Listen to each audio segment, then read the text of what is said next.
After completing a few boat projects, rerunning a bow light, and rewiring our solar panel, along with little R&R, we continued south, back onto the ICW, towards the West Palm Beach inlet. These guys want to be on YouTube. Bridge to open. There she goes.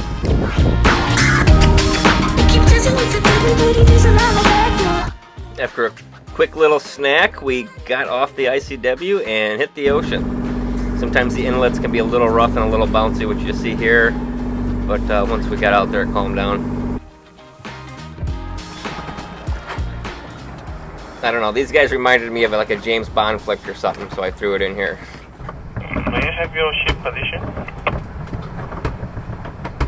Afternoon. This is Conship Max 2 on your starboard bow. So our plan was to get down to the Keys into some clearer water. It was another overnight passage of about 100 miles from West Palm Beach to Key Largo and took about 24 hours.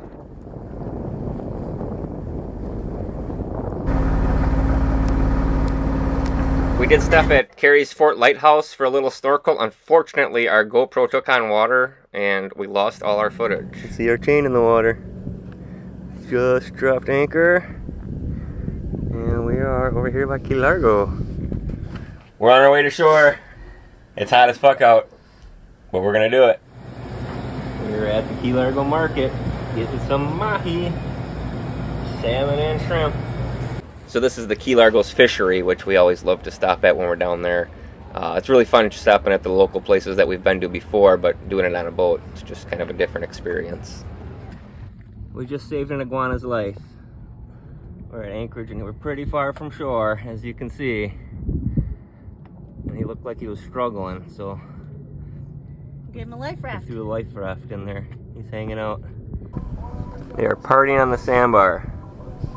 We stayed in Key Largo for a few days, relaxing, swimming, and watching the boat parties on the sandbar before continuing south towards Marathon.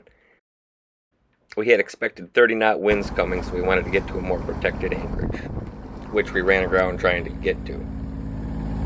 We're through the thick of it. We were down to 4.5 earlier, and we were dragging. Scary shit coming in here. Once we got inside, it was a gorgeous little anchorage. That is, until the next day, when the winds did come. But yeah, we basically drug what felt like 200 yards from right about here all the way to this dock, and then saved it, and then drifted.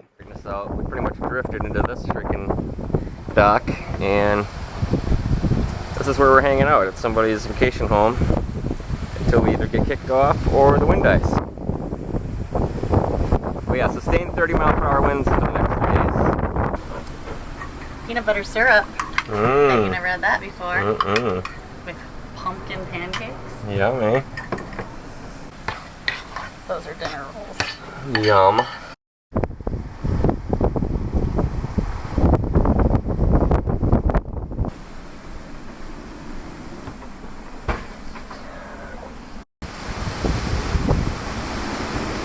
It is windy.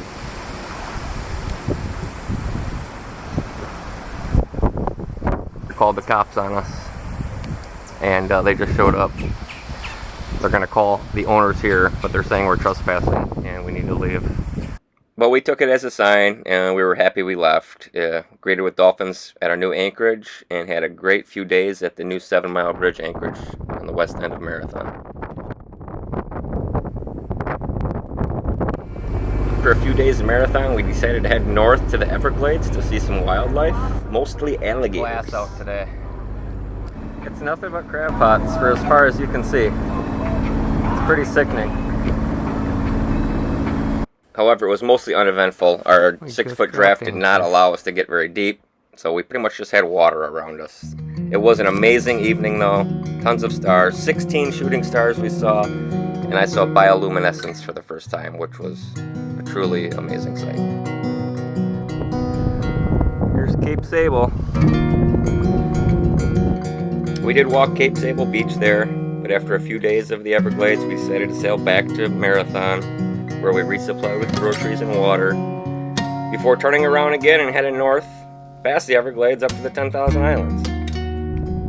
other side of 7 Mile Bridge. Beautiful little sunset here.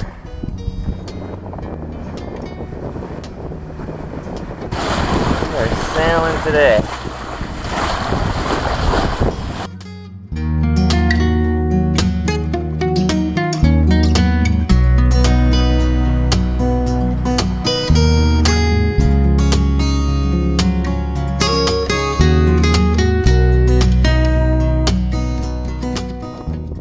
Well, we're not where we planned to go, but we're in a pretty cool spot.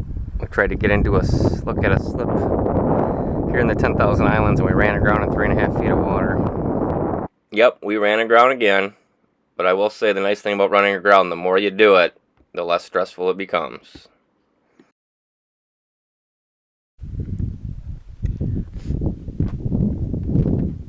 Yeah, I think this is our best anchorage yet.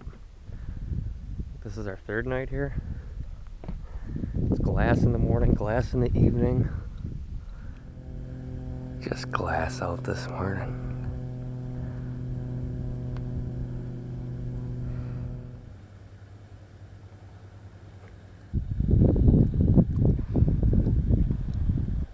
So after learning we basically needed a complete high tide to get in and out of the slip we were looking at, we decided to pass.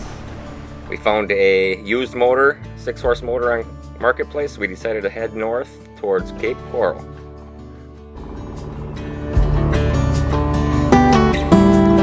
Oh, they're putting them in the water. Look at that, honey. They're making them dip their feet. Oh, wow. Yeah. That's funny.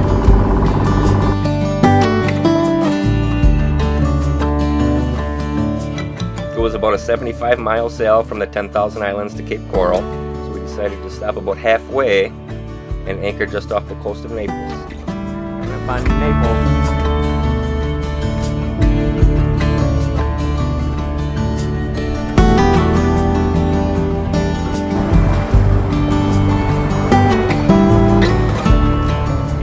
It was actually a beautiful spot to stop. We had a nice dinner on the boat and had a really nice anchorage from that. I guess the swell and wind just happened to work out. It was really neat being offshore, seeing all the buildings lit up at night, and actually a pretty calm anchorage.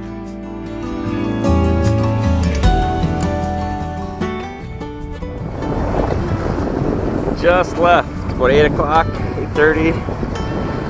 Just left Naples area. We're heading about 5 hours north of here to go look at a new outboard, a bigger outboard for our dinghy.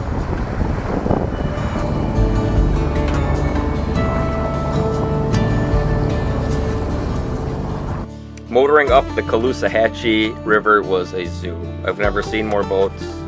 Honestly, I think I saw well over 1,000 boats that day. Our anchor again. We are... Where are we at? Cape Coral. We anchored just off the Westin Hotel in Clover Bight, and it was another amazing anchorage. Even with the marina being so close, it was surprisingly calm. We went out for dinner and drinks the day before Thanksgiving. We went to Pitcher's, which was spectacular. Happy hour and dinner were exceptional. Best mahi tacos we've ever had. After that, we walked the grounds around the Westin Hotel, took a few pictures, and headed back to the dinghy.